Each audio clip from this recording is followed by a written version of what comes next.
Alhamdulillah, ini eh, sebenarnya waktu ditunjuk mendapatkan SK itu, saya termasuk orang yang terkejut karena nama saya dicontreng khusus untuk nama saya dan Pak Hasbi serta Kultum Jemaah Gembira.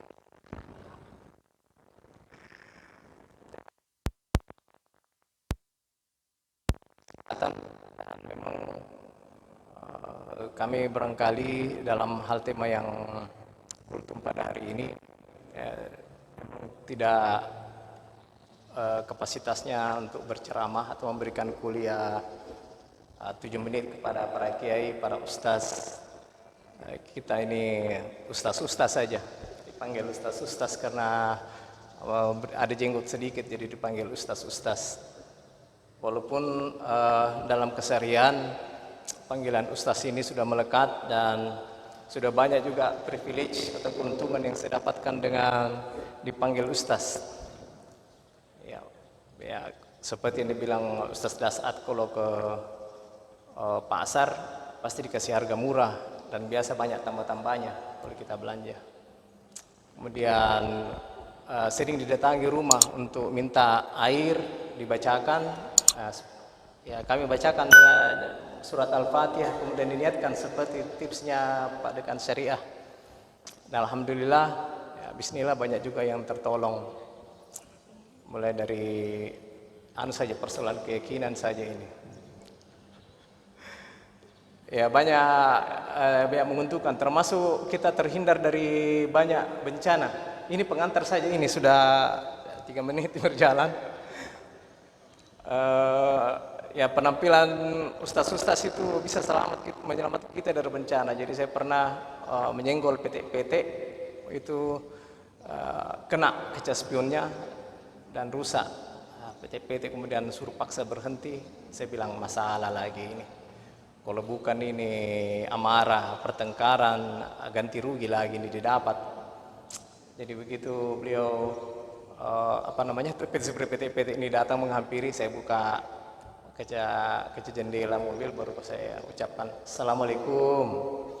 Hati-hati geleng kali Ustaz. Nah, begitu jadi dia bilang tidak jadi minta ganti rugi. Saya bilang selamat lagi dari penampilan ustaz-ustaz ini. Jadi alhamdulillah, belum lagi kalau ditampil di umum di mall kadang disuruh jadi imam, mungkin karena rambut saya putih dan sudah berjenggot. Bapak Ibu sekalian jamaah yang dirahmati Allah SWT, tema pada hari spesial hari ini, hari Kartini, itu saya mengangkat karena hubungan dengan puasa dan kesehatan. Dalam bagian disertasi saya, itu saya meneliti sebenarnya bagaimana peningkatan atau perubahan pada kadar kortisol dengan intervensi peran ruqyah. Jadi dengan peran ruqyah bacaan Al-Quran, kita ingin sebenarnya mengetahui apa yang terjadi pada penderita kanker. Sebelumnya saya meneliti seperti masuk di dalam wilayah seperti dokter terawan bedah otak. Jadi saya masuk dengan judul terapi ruqyah terhadap penderita stroke, dan itu luar biasa perdebatannya dan pembimbing dari dokter terawan juga kami dapatkan. Dan pada saat diskusi dan menjelang diskusi, setiap orang yang akan berdiskusi hati-hati ke Faiz, kencing ke kalau hadapi itu. Saya bilang luar biasa memang ini dokter spesialis bedah saraf. Itulah sebabnya kenapa sebenarnya dokter terawan juga itu adalah seliting dengan kami, dan pada saat penyusunan disertasi dan pada saat ujian akhirnya itu kami termasuk banyak diskusi tentang DSA yang beliau sampaikan. Pada saat terjadi masalah seperti ini, saya berpikir memang perlu adanya pengakuan secara kolegial, sehingga apabila kita masuk ke ranah wilayah spesialis orang, maka kita harus berusaha untuk memahami kondisi dan kondisi psikologis dan peran para orang-orang yang melakoni lebih dahuluan daripada ilmu tersebut. Begitu juga dengan kami pada saat ingin membuktikan bahwa Al-Quran itu sangat memberikan pengaruh pada efek tubuh, efek atau mekanisme jalannya tubuh, sehingga kami diwajibkan untuk berargumentasi, memberikan hipotesis berdasarkan fisiologis dan mekanisme kerja tubuh yang bisa digambarkan secara ilmiah dan ditunjang oleh penelitian-penelitian ilmiah dari berbagai negara. Ini yang menjadi bahan diskusi lama karena bagi Fakultas Kedokteran Unhas tentu tidak mudah menerima sesuatu hipotesis bahwa Al-Quran itu dapat menyembuhkan penyakit atau memberikan perubahan pada tubuh jika tidak bisa dibuktikan secara laboratorium dan mempengaruhi fisiologis tubuh. Nah, berkembang dengan perkembangan banyak penelitian-penelitian yang berkaitan dengan Al-Quran, syukurlah kita banyak peneliti sudah mau melakukan intervensi penelitian tersebut sehingga makin banyak pembuktian, termasuk hubungan puasa dan kesehatan. Di sistem mekanisme tubuh kita, kita mengenal begitu banyak sel, ada triliunan sel di dalam tubuh kita. Kalau Pak Rektor itu sudah memberikan dari awal pengantar indera keberagamaan dan mendefinisikan indera itu sebagai detektor, dan Pak Warek Prof. Darussalam juga sudah memberikan kita kiat bagaimana mempuasakan indera, dan yang saya akan sampaikan ini adalah indera sebenarnya, indera tubuh, indera di dalam tubuh, indera di dalam tubuh. Indera dalam tubuh kita, apa yang didapatkan sel ketika pada saat kita berpuasa, sel di dalam tubuh kita itu akan kekurangan nutrisi dan stres, dan pada saat dia stres tidak mendapatkan suplai makanan, maka sel tersebut menghasilkan lisosom, menghasilkan autofagisom, protein yang kalau dianalogikan di autofagisom ini serupa sapu raksasa. Jadi sapu raksasa ini menyapu dan mengumpulkan semua sel-sel yang sudah tua. Akibat dari sel-sel tua ini bisa dihasilkan dari kanker, pada terapi kanker, efek dari terapi kanker seperti kemoterapi dan lain, radioterapi, kemudian juga efek daripada infeksi bakteri, sehingga sel-sel itu mengalami denaturisasi. Dia bentukannya itu tidak menjadi sel yang baik, sehingga dia cacat, ada yang tua, ada yang tidak terbentuk, dan ada yang mati. Nah, untuk bagaimana tubuh kita merecycle atau mendaur ulang ini menjadi bahan energi agar tubuh kita itu bisa survive. Nah, dengan cara tersebut puasa. Rupanya puasa yang disebut sebagai proses dalam tubuh kita yang disebut autophagy ini itu telah ditemukan oleh dokter Jepang namanya Yoshiri Ohsumi pada tahun 2006.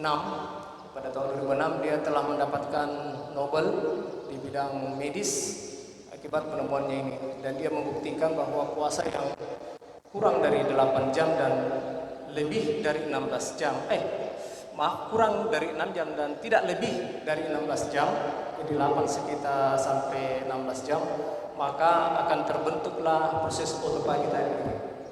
Proses mekanisme di dalam tubuh kita yang memakan dirinya sendiri dan menjadi survive dan merecycle seluruh protein-protein dan sel-sel yang rusak, sehingga sel-sel yang dihasilkan akan menjadi sel-sel muda dan sel-sel yang kaya dengan oksigen. Saya pernah melihat sel-sel, perbandingan sel ini dengan sel orang yang tidak olahraga dan sel saya sendiri, sel darah saya sendiri, saya lihat di mikroskop dan saya kaget juga melihat perbedaan yang nyata antara sel yang sudah tua, yang tidak bergerak, orang-orang yang tidak bergerak itu selnya itu lumpuh dan berdesak-desakan. Nah, ini biasa kelihatan pada sel-sel kulit yang tidak bisa tidak segar. Nah, adapun sel-sel yang selalu bergerak, olahraga, puasa, maka sel-sel itu bergerak dinamis dan lisosom ini bergerak mencari sel-sel yang rusak. Jadi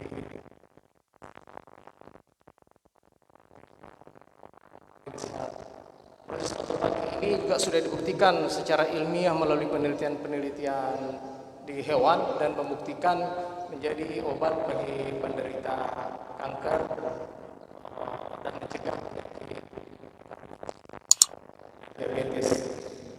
Kenapa dia sangat bermanfaat bagi penderita kanker? Jadi orang yang berpuasa 24 jam, jadi bisa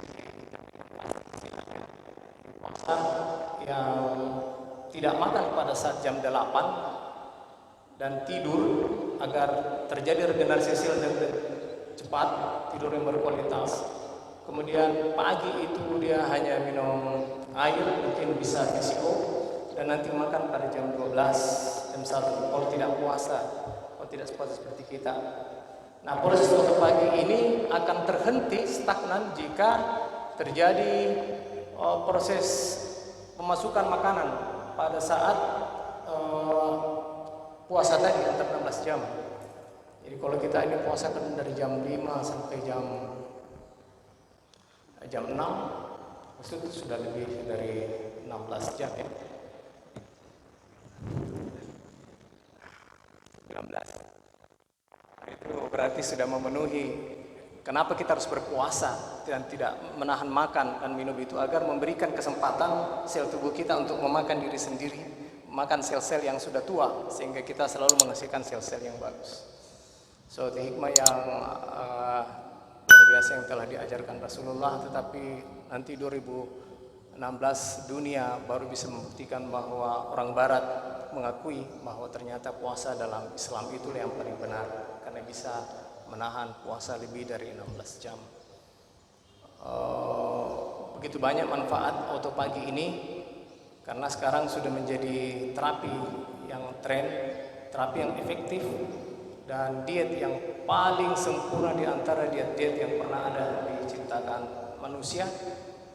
Dan diet puasa ini sangat berguna jika itu tadi kita berbuka. Pada saat berbuka kita tidak memasukkan unsur karbohidrat dan protein, tetapi justru memasukkan gizi dari buah dan sayur, dan berhenti makan setelah jam 8, karena setelah jam 8 malam itu sel itu bergerak untuk meregenerasi, sehingga kita diharuskan untuk tidur lebih cepat. Itu juga sebabnya barangkali Rasulullah sudah melarang kita untuk setelah Isya untuk duduk-duduk berdiskusi atau bercengkrama, disuruh cepat tidur supaya bisa juga bangun tengah malam. Sebenarnya begitu banyak hal-hal hikmah-hikmah yang bisa kita ibrah-ibrah pelajaran yang diambil dari apa yang telah disunnahkan kepada kita, termasuk kemarin sebenarnya dalam disertasi kami diharuskan untuk menjawab tantangan tadi. Kami diharuskan untuk mengambil mata kuliah biomolekuler, imunologi, dan perawatan paliatif. Nah, ilmu semua ini harus dijiwai sehingga pada saat memberikan argumentasi dan hipotesis ditunjang dengan landasan ilmiah yang baik. Demikian dari kami. Semoga ada kesempatan lain waktu untuk memberikan penjelasan lagi yang terkait dengan disertasi saya. Subhanakallahumma wa bihamdik, asyhadu an la ilaha illa anta, astaghfiruka wa atubu ilaik. Assalamualaikum warahmatullahi wabarakatuh.